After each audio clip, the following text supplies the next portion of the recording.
Alarm ఇప్పటికే ఆరోసారి మ్రోగింది. ఇంకా snooze చేస్తూ పడుకుంటే ఆఫీసుకి లేట్ అవుతుందని ఎలాగో అలా మెల్లిగా లేచి నిల్చున్నాడు శ్రీధర్. లేవగానే తల దిమ్ముగా అనిపించింది. రాత్రి కొంచెం తక్కువ తాగితే బాగుండు అనుకున్నాడు. టైం 8 దాటింది. 9 గంటలకల్లా ఆఫీసులో ఉండాలి. బెడ్ పక్కకు ఖాళీ సీసాలు, నమిలి పడేసిన నాన్వెజ్ ఎముకలు చిందరవందరగా పడున్నాయి. నా కొడుకులు తాగడం, వెళ్ళిపోవడం, ఇదంతా ఎవడు సర్దుతారు అనుకున్నాడు. తనకు ఉన్న క్లోజ్ ఫ్రెండ్స్ 2 మాత్రమే. వాళ్ళిద్దరికీ పెళ్ళిళ్ళు అయిపోయాయి. శ్రీధర్ ఒక్కడే బ్యాచిలర్గా ఉన్నాడు. అందుకే వీకెండ్ రాగానే ముగ్గురూ కలిసి శ్రీధర్ రూంలోనే తాగుతారు. చాలా రోజుల నుండి ఇది జరుగుతుంది. అంతా సర్దేసి హడావిడిగా రెడీ అవ్వడం మొదలు పెట్టాడు. శ్రీధర్కి 33 ఏళ్లు. తన ఈడు వారందరికీ పెళ్ళిళ్ళు అయిపోయి, వారి పిల్లలు స్కూళ్లకు కూడా వెళ్ళిపోతున్నారని తన తల్లి అప్పుడప్పుడు ఫోన్ చేసి బాధపడుతూ ఉండేది. తనకు పెళ్లి కాకపోవడానికి పెద్ద కారణాలేవీ లేవు. అందగాడు, మంచి ఉద్యోగం, పిలిచి మరీ పిల్లనిస్తామని చాలా సంబంధాలు వచ్చాయి. కానీ శ్రీధర్ ఇంట్రెస్ట్ చూపించలేదు. అసలు పెళ్లి గురించి శ్రీధర్ పెద్దగా ఆలోచించలేదు. కాలేజీ రోజుల్లో ఒక అమ్మాయిని ఇష్టపడ్డాడు. One side love. ఆ విషయము ఆ అమ్మాయికి చెప్పలేకపోయాడు. తర్వాత ఆమెకి పెళ్లైపోయింది. దాని తర్వాత ఏ అమ్మాయినీ చూడలేదు. ఎవరైనా అమ్మాయి తనతో పరిచయం పెంచుకోవాలని చూసినా అవాయిడ్ చేసేవాడు. దీనితో తన జీవితంలో మరో ప్రేమ కథ లేకుండా పోయింది. ఆఫీసుకి వెళ్లడం, ఇంటికి రావడం, టీవీ చూడటం, మొబైల్ ఫోన్తో గడపడం, వీకెండ్ ఫ్రెండ్స్తో ఎంజాయ్ చేయడం, నెల జీతం రాగానే సగం జీతం ఊర్లో ఉన్న అమ్మానాన్నలకి పంపడం, మిగతాది తన ఇష్టానికి ఖర్చు పెట్టుకోవడం, కొన్ని సంవత్సరాలుగా ఇదే రొటీన్గా జరుగుతుంది. అయినా శ్రీధర్ ఎప్పుడూ బోర్గా ఫీల్ అవ్వలేదు. నిజానికి తనకి ఈ జీవితం చాలా ఈజీగా, హాయిగా ఉంది. తన ఫ్రెండ్స్ పెళ్లి చేసుకుని పడే పాట్లు చూసి నవ్వుకునేవాడు. ఎందుకో ఎన్ని సంబంధాలు చూసినా ఏ అమ్మాయి నచ్చేది కాదు. తనకు ఎలాంటి అమ్మాయి కావాలో తనకే క్లారిటీ లేక అలాగే ఉండిపోయాడు. ఆఫీసుకి ఇంకా 20 నిమిషాలు ఉంది. బైక్ స్టార్ట్ చేసి రోడ్డు మీద పడ్డాడు. ఇంకో అరగంటలో ఆఫీసులో ఉంటాడు. బైక్ పైన వెళ్తుంటే ఏవేవో ఆలోచనలు. రోడ్డు మీద వెళ్తున్న జంటల్ని చూస్తుంటే మనసుకు బాధగా అనిపించింది. జీవితం చాలా రొటీన్గా అనిపించింది. ఇన్ని రోజులు బాగున్నా ఇప్పుడిప్పుడే ఏదో కోల్పోతున్న ఫీలింగ్ కలిగింది.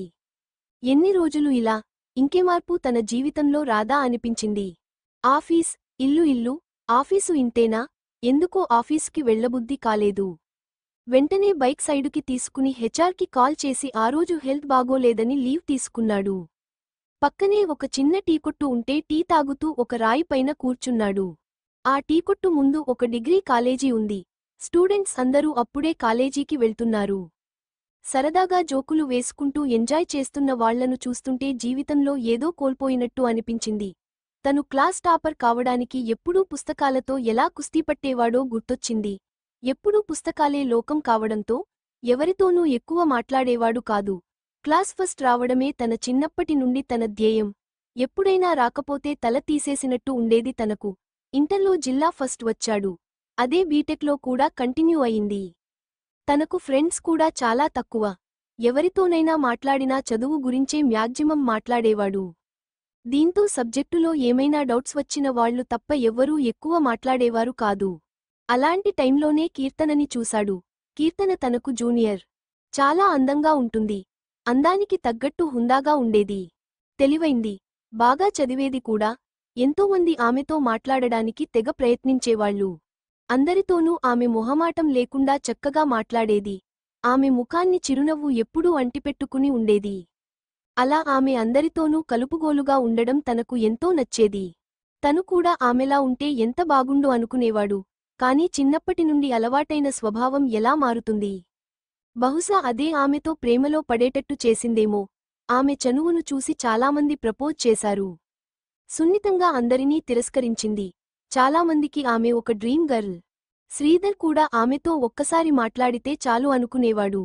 చిన్నప్పటి నుండి ఇంట్రావర్ట్గా పెరగడంతో ఎవరితోనైనా కొత్తగా పరిచయం పెంచుకోవాలంటే తనవల్ల అయ్యేది కాదు. ఇంకో విషయము ఏంటంటే ఆ అమ్మాయి వాళ్ల ఇల్లు శ్రీధర్ ఇంటి దగ్గరే అయినా కూడా కనీసం పేరు కూడా పరిచయం చేసుకోలేకపోయాడు. దూరం నుండి చూసి సంతోషపడడం తప్ప. తన చదువు, తన పుస్తకాలు అదే లోకం. ప్రొఫెసర్ల చేత మాత్రం చాలా మంచివాడు అనిపించుకున్నాడు.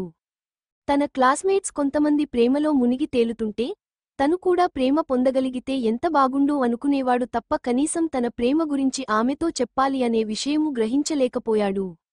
చెప్తే రిజెక్ట్ చేస్తుందేమో అన్న భయం. ఇలాగే 3 సంవత్సరాలు గడిచిపోయాయి. క్యాంపస్ ప్లేస్మెంట్లలో అందరికంటే ముందు తనకే జాబ్ వచ్చింది. అప్పుడు చెప్పాలనుకున్నాడు తన ప్రేమ గురించి. అప్పుడైతే ఒప్పుకునేందుకు ఛాన్సెస్ ఎక్కువుంటాయనుకున్నాడు. కాని తన దురదృష్టమో ఏమో కాని అదే టైంలో ఆ అమ్మాయికి పెళ్లైపోయింది. కొన్ని రోజులు ఆ బాధలోనే ఉండిపోయాడు. ఇంక ఆ ఏరియాలో ఉండలేక వేరే చోటికి వెళ్ళిపోయాడు. ఆ కాలేజ్ స్టూడెంట్స్ని చూస్తుంటే ఆ రోజుల్లో తను ఏం కోల్పోయాడో అర్థమైంది. ఇప్పుడు చూడు నా పరిస్థితి బావిలో కప్పలా తయారయింది అని బాధపడ్డాడు. కనీసం అందరిలా పెళ్లి చేసుకోవాలన్నా భయపడే పరిస్థితి వచ్చింది. వచ్చే అమ్మాయి ఎలాంటిది వస్తుందో అని. ఏదైనా ఫంక్షన్కు వెళ్ళినా పెళ్ళెప్పుడు అనే మాటలు వినలేక చుట్టాలని కలవడమే మానేశాడు. ఊరికి వెళ్లాలంటేనే భయమేసేది. లైఫ్ అంతా ప్రశాంతంగానే ఉన్నా జీవితంలో ఏదో శూన్యం ఆవరించినట్టు అనిపించింది. ఇంకా ఎన్ని రోజులు ఇలా? ఇప్పుడైనా తన జీవితంలో మార్పు రావాలి. అనవసరమైన భయాలన్నీ వదిలేయాలి అని నిర్ణయించుకున్నాడు. వెంటనే ఇంటికి ఫోన్ చేసి పిల్లని చూడమని చెప్పాడు. వారం రోజుల్లోనే మంచి సంబంధం వచ్చింది. అమ్మాయి బాగా చదువుకుంది. అందంగానే ఉంది. మంచి ఉద్యోగం కూడా చేస్తుంది. పైగా ఆమె తండ్రి చిన్నపాటి రాజకీయ నాయకుడు. ఆమెతో పెళ్లి చూపుల రోజు కొంచెం ధైర్యం తెచ్చుకుని ఒక అరగంటకు పైగానే మాట్లాడాడు. ఒక అమ్మాయితో అంతసేపు మాట్లాడడం అదే ఫస్ట్ టైం. దీప్తికి నో చెప్పడానికి రీజన్ దొరకలేదు. అంత మంచి సంబంధం ఇంక దొరకదని చాలామంది చెప్పారు. 1 నెలలో పెళ్లి ముహూర్తం వచ్చింది. నంబర్లు ఎక్స్చేంజ్ చేసుకుని చాట్ చేయడం, అప్పుడప్పుడు కలుసుకొని మాట్లాడడం అన్నీ జరిగిపోతున్నాయి. అలాంటి సమయంలోనే ఒక అమ్మాయి తన ఆఫీసులో జాయిన్ అయింది. ఆమెను చూడగానే శ్రీధర్ షాక్ అయ్యాడు. తనెవరో కాదు, బిటెక్లో తను లవ్ చేసిన అమ్మాయి కీర్తన. అప్పుడెలా ఉందో ఇప్పుడు అలాగే ఉంది. ఆమెను దూరం నుండి చూస్తున్నాడు గాని దగ్గరికెళ్లి పలకరించాలంటే ఏదో మొహమాటంగా ఉంది తనకు. ఎందుకో ఆ రోజు తనకు పని చెయ్యాలనిపించలేదు. కాఫెటేరియాలో కూర్చుని కాఫీ తాగుతూ ఏదో ఆలోచిస్తూ ఉన్నాడు. ఇంతలో కీర్తన వచ్చి తన ముందు కూర్చుంది. శ్రీధర్ అవాక్కైపోయి అలాగే చూస్తూ ఉండిపోయాడు. హాయ్, మీరు నన్ను గుర్తుపట్టారా అంది నవ్వుతూ. అన్నాడు అయోమయంగా. I think you don't recognize me. యాక్చువల్గా నేను బిటెక్లో మీ జూనియర్ని. ఇంకో విషయము ఏంటంటే నేను మీ పక్క వీధిలోనే ఉండేదాన్ని. చాలాసార్లు మిమ్మల్ని పలకరించాలని చూసినా మీరు నన్ను పట్టించుకోలేదు. చదువులో మీరు టాపర్ కదా, ఏమైనా డౌట్స్ వస్తే అడుగుదామని ట్రై చేశాను. కానీ మీరు ఎప్పుడూ బిజీగా కనిపించేవారు. అందుకే మిమ్మల్ని డిస్టర్బ్ చెయ్యలేదు చెప్పుకుంటూ పోతుంది కీర్తన. శ్రీధర్కి అది కలో నిజమో అర్థం కావట్లేదు. అప్పుడే ఆమెతో పరిచయం అయ్యుంటే తన లైఫ్ వేరేలా ఉండేదేమో. అయినా అమ్మాయి పలకరించినా పట్టించుకోనంత ఏం వెలగబెట్టాను ఆ టైంలో అని తనను తానే తిట్టుకున్నాడు. ఇంతకీ మీరు నన్ను గుర్తుపట్టారా లేదా? నాకు మాత్రం మిమ్మల్ని ఇక్కడ చూడగానే సర్ప్రైజ్గా అనిపించింది. అందులోనూ మన టీంకి లీడ్ మీరే అంటగా. అందుకే కొంచెం పరిచయం చేసుకుందామని ఇలా. కీర్తన కొంచెం ఎక్సైటింగ్గా అంది. గుర్తుపట్టాను. నా టీం అని తెలిసి నేనే మిమ్మల్ని పలకరిద్దాం అనుకున్నాను అన్నాడు శ్రీధర్ చిన్నగా. హమ్మయ్య, ఇంక నాకు ఏడోకా ఉండదు. అసలే కొత్త కదా. ఈ ఎన్విరాన్మెంట్కి ఎలా అడ్జస్ట్ అవుతానో అనుకున్నా.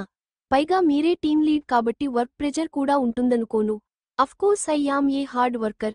మిమ్మల్ని ఏం ఇబ్బంది పెట్టనులెండి. ఇంకా ఎలా ఉన్నారు? కీర్తన అలా నవ్వుతూ మాట్లాడుతుంటే అలాగే చూస్తుండిపోయాడు. అప్పటికీ ఇప్పటికీ ఆమె ముఖంలో చిన్న మార్పు కూడా లేదు. అదే ఎనర్జీ, అదే ఉత్సాహం, అదే చిరునవ్వు. ఏంటో ఆలోచిస్తున్నట్టున్నారు. మిమ్మల్ని ఏమైనా డిస్టర్బ్ చేశానా అంది కీర్తన. అదేం లేదు, చాలా రోజుల తర్వాత మిమ్మల్ని చూసి.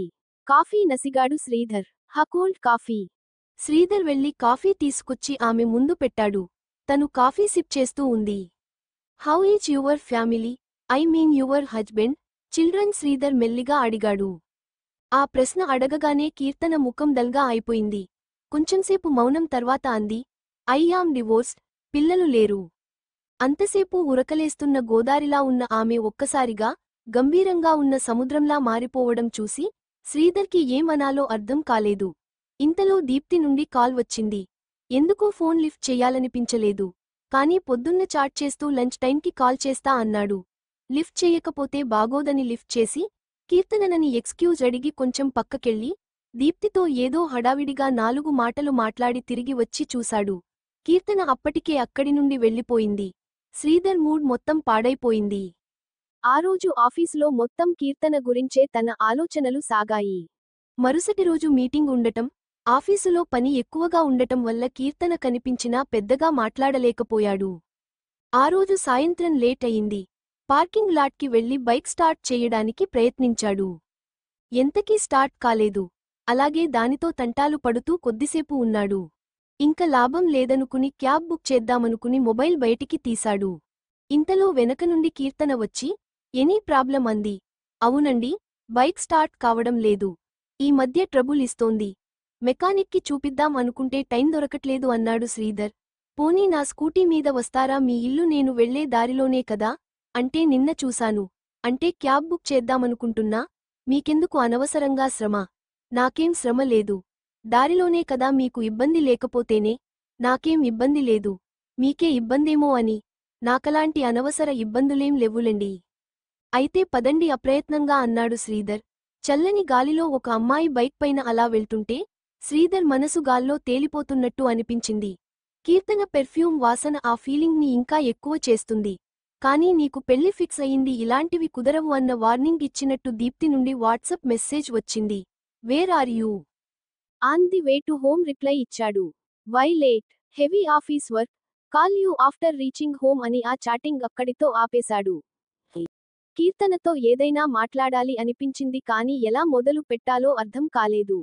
ఎవరితోనో చాటింగ్ చేస్తున్నట్టున్నారు అంది కీర్తన. ఆ ఫ్రెండుతో. ఓహవును, మీ ఆవిడను నాకెప్పుడు పరిచయం చేస్తారు? ఈ ఏరియాకి కొత్త కదా, మీ ఆవిడని పరిచయం చేస్తే మేమిద్దరం ఫ్రెండ్స్ అవుతాం. ఎవరూ పరిచయం లేక ఒకటే బోర్ కొడుతుంది అంది కీర్తన. అంటే నాకింకా పెళ్లి కాలేదు నసిగాడు శ్రీధర్. వాట్, ఇంకా పెళ్లి కాలేదా? అదేంటండి, ఏదో తప్పు చేశాను అన్నట్లు అలా అన్నారు. ఓహ్ సారీ, జనరల్గా ఈ ఏజ్ వరకు అందరికీ పెళ్లై పిల్లలు కూడా ఉంటారు కదా, అందుకే అలా అన్నా. అంటే చేసుకోవాలి అనిపించలేదు అందుకే. మరెప్పుడు చేసుకుంటారు? ఆల్రెడీ పెళ్లి సంబంధం కుదిరింది. నెక్స్ట్ మంత్ నా పెళ్లి. కంగ్రాట్స్. అయితే మీ భార్యని పెళ్లికి ముందే పరిచయం చెయ్యాలి. అలాగే. నాకు ఎవరితోనూ మాట్లాడకుండా గమ్మున ఉండడం అంటే అస్సలు ఇష్టం ఉండదు. ఏదో ఒకటి వాగుతూనే ఉంటాను. చిన్నప్పటి నుండి ఇలా అలవాటైపోయింది లెండి. మీకు కాబోయే ఆవిడని పరిచయం చేస్తే కొంచెం రిలీఫ్ అవ్వొచ్చు. శ్రీధర్ స్కూటీ మిర్రర్లో కీర్తన ముఖం చూస్తూ ఆమె చెప్పేది వింటున్నాడు. ఇంత మంచి అమ్మాయి విడాకులు ఎందుకు తీసుకోవాల్సి వచ్చిందో అనుకున్నాడు. అడగాలా వద్దా అని కొంచెం సంశయించి, నువ్వేం అనుకోనంటే నేనొక విషయము అడగొచ్చా అన్నాడు. పర్వాలేదు అడగండి అంది కీర్తన. మీరు విడాకులు ఎందుకు తీసుకోవాల్సి వచ్చిందో తెలుసుకోవచ్చా? మీకు ఇబ్బంది లేకపోతేనే చెప్పండి మొహమాట పడుతూ అన్నాడు. ఇబ్బందేం లేదులే. ఈపాటికి చాలా మందికే చెప్పాన్లే, అలవాటైపోయింది. రేపైనా మీకు చెప్పాల్సిందే కదా. నాకు పిల్లలు పుట్టరు, నా గర్భసంచిలో ప్రాబ్లం ఉండి తీసేశారు. అందుకే నన్ను విడిచిపెట్టి వేరే అమ్మాయిని పెళ్లి చేసుకున్నాడు. మా అత్తామామలు కూడా ఆయనకే సపోర్ట్ చేశారు, ఇంకేం చేస్తాం. అదేం నాకు పెద్ద ప్రాబ్లంగా అనిపించట్లేదే. పిల్లల కోసం చాలా సైంటిఫిక్ మెథడ్స్ ఉన్నాయి కదా. పెద్ద ప్రాబ్లం కాదా? ఇవాళ రేపు ఎంత సిల్లీ రీజన్స్కి విడాకులు తీసుకుంటున్నారో తెలుసా? వాటితో పోలిస్తే నాది పెద్ద ప్రాబ్లమే. అయినా మీ హస్బెండ్కి మీమీద లవ్ ఉంటే అది పెద్ద ప్రాబ్లం కాకపోయుండేది. లవ్వా? నవ్వింది. ఏమైంది? లవ్ అంటే నవ్వొచ్చింది. నాకు చాలామంది లవ్ ప్రపోజ్ చేశారు. నేను ఎవ్వరినీ యాక్సెప్ట్ చేయలేదు. కాలేజీలో ఉండగానే మంచి సంబంధం అని నాకు పెళ్లి చేసేశారు. ఆయనకి బిజినెస్, ఫ్రెండ్స్ తప్ప ఏమీ పట్టేది కాదు.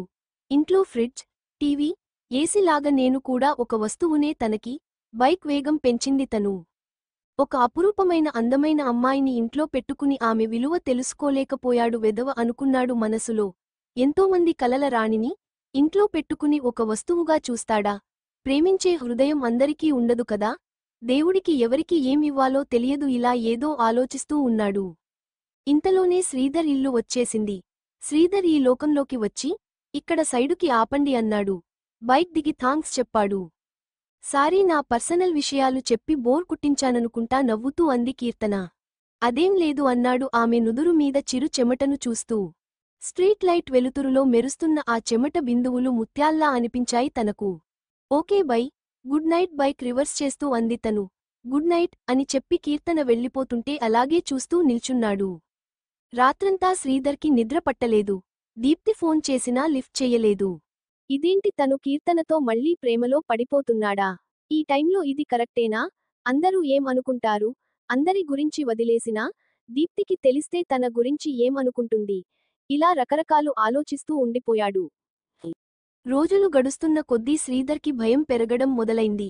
కీర్తన తన జీవితంలోకి రాకపోతే దీప్తినే పెళ్లి చేసుకునేవాడిని కదా అని సర్దిచెప్పుకుందాం అనుకున్నా, దేవుడే తనకోసం కీర్తనని తన ఆఫీసుకి పంపాడని మనసు మళ్లీ మళ్లీ చెప్తుంది. ఇంక ఏదో ఒకటి తేల్చుకోకపోతే జీవితాంతం బాధ పడాల్సి వస్తుందని నిర్ణయించుకున్నాడు. ఆ రోజు ఆదివారం కావడంతో తీరిగ్గా వరండాలో కూర్చుని పేపర్ చదువుతున్నాడు శ్రీధర్. అప్పుడప్పుడు పిచ్చుకలు శబ్దం చేస్తుండడంతో అటువైపు చూస్తున్నాడు. 2 పిచ్చుకలు గోడమీద కూర్చుని సరదాగా సరసాలు ఆడుకుంటున్నాయి. వాటినే కొద్దిసేపు చూసి పేపర్ పక్కన పడేసి ఇంట్లోకి వెళ్లాడు. ఆమె వంట గదిలో కూరగాయలు తరుగుతూ ఉంది. నుదిటిపై చెమట వస్తోంటే ముంగుర్లని వెనక్కి సరిచేసుకుంటూ ఉంది. ఆ టైంలో ఒక చెయ్యి తిరిగిన చిత్రకారుడు ఎంతో శ్రద్ధతో వేసిన పెయింటింగ్లా కనిపించింది. ఆ దృశ్యం అదృశ్యం కావొద్దు అనుకుని వెంటనే మొబైల్ ఫోన్ తీసుకుని ఆమెను దూరం నుండే ఫోటో తీశాడు. కీర్తన అతని వైపు చూసి, ఏం చేస్తున్నావ్ అంది. ఏం లేదు నా ఏంజెల్ని ఫోటో తీస్తున్నా అన్నాడు శ్రీధర్. అబ్బో అంది తను టమాటాలు తరుగుతూ. వెంటనే వెళ్లి ఆమెను వెనక నుండి వాటేసుకున్నాడు. ఏంటండి ఇది? అంది ఆమె ఇబ్బంది పడుతూ. ఏం నా భార్యను నేను వాటేసుకుంటే తప్ప అంటూ ఇంకా బలంగా హత్తుకున్నాడు. ఇంతలో కాలింగ్ బెల్ మోగింది. ముందు ఎవరొచ్చారో చూసి రండి అని కీర్తన అనడంతో వెళ్లి డోర్ ఓపెన్ చేశాడు. ఎదురుగా దీప్తి నిల్చుని ఉంది. లోపలికి రావొచ్చా అంది దీప్తి. ఆమె వెనకాలే ఇంకో అబ్బాయి ఉన్నాడు. ప్లీజ్ కమిన్ అంటూ లోపలికి ఆహ్వానించాడు శ్రీధర్. కీర్తన కూడా వారిని చూసి హాల్లోకి వచ్చి దీప్తిని విష్ చేసి కూర్చోబెట్టింది. తిను సురేష్, నెక్స్ట్ వీక్ మా మ్యారేజ్ ఉంది. మీరిద్దరూ తప్పకుండా రావాలి అంటూ పెళ్లి పత్రిక తీసి వారి చేతిలో పెట్టింది దీప్తి. ఓహ్ కంగ్రాట్స్ తప్పకుండా వస్తాం అంది కీర్తన. కొద్దిసేపు మాట్లాడాక వాళ్ళిద్దరూ వెళ్ళిపోయారు. దీప్తి చాలా మంచమ్మాయి కదండి. నా వల్ల తన పెళ్లి ఆగిపోయినా అవేమీ మనసులో పెట్టుకోకుండా తన పెళ్లికి ఇన్విటేషన్ తెచ్చి ఇచ్చింది అంది కీర్తన. అవును అన్నాడు శ్రీధర్ ఆ రోజు కాఫీ షాపులో జరిగింది గుర్తు తెచ్చుకుంటూ. పెళ్లి 10 రోజులు ఉందనగా దీప్తిని ఒక కాఫీ షాపులో కలిసి కీర్తన గురించి చెప్పాడు శ్రీధర్. తను కాలేజీ రోజుల్లో ఎంతగా ఆమెను ఆరాధించాడో, ఆమె జ్ఞాపకాల్లో వేరే అమ్మాయిని ఎందుకు తన జీవితంలోకి ఆహ్వానించలేకపోయాడో, ఇప్పుడేం జరుగుతుందో అంతా పూసుకుచ్చినట్లు చెప్పాడు. వేరే అమ్మాయైతే ఎంత రచ్చ చేసేదో తెలీదు కానీ దీప్తి మాత్రం శ్రీధర్లో ఉన్న నిజాయితీని చూసి అతన్ని అర్థం చేసుకుంది. నెలకో అమ్మాయిని ప్రేమించే ఈ రోజుల్లో అన్ని సంవత్సరాలు ఒకే అమ్మాయిని తలుచుకుని ఉండడం ఆశ్చర్యంగా అనిపించింది తనకు. ఆ టైంలో తనకు గుర్తొచ్చిన ఒకే ఒక వ్యక్తి సురేష్. సురేష్ గుర్తుకు రాకపోయుంటే బరస్ట్ అయిపోయి వేరేలా ప్రవర్తించేదేమో. సురేష్ కూడా 6 సంవత్సరాల నుండి తనకు ప్రపోజ్ చేస్తూనే ఉన్నాడు. కానీ ఎప్పుడూ ఇబ్బంది పెట్టేలా ప్రవర్తించలేదు.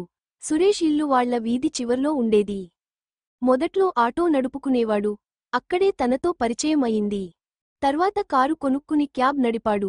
ఇప్పుడు సొంతంగా 4-5 కార్ల వరకు కొని క్యాబ్లకు రెంటుకు ఇస్తున్నాడు. కష్టపడే తత్వం కలవాడు. పైగా ఏ చెడు అలవాట్లూ లేవు. నీ ఇన్స్పిరేషన్తోనే జీవితంలో పైకి రావాలని నిర్ణయించుకున్నానని ఎప్పుడూ చెబుతుండేవాడు. దీప్తి ఐఎంలో ఎంబీఏ చేసింది. పెద్ద కంపెనీలో మంచి పొజిషన్లో ఉంది. దాంతో సురేష్ ఎప్పుడూ తన స్టేటస్కి సరిపోడేమో అని దూరం పెట్టేది. అయినా ఈ ప్రేమలు దోమలు వేరే బెటర్ చాయిస్ దొరికేవరకే అన్న అపోహలో ఉండేది తను. ఇప్పుడతని ప్రేమలో నిజాయితీ తెలుస్తుంది ఆమెకి.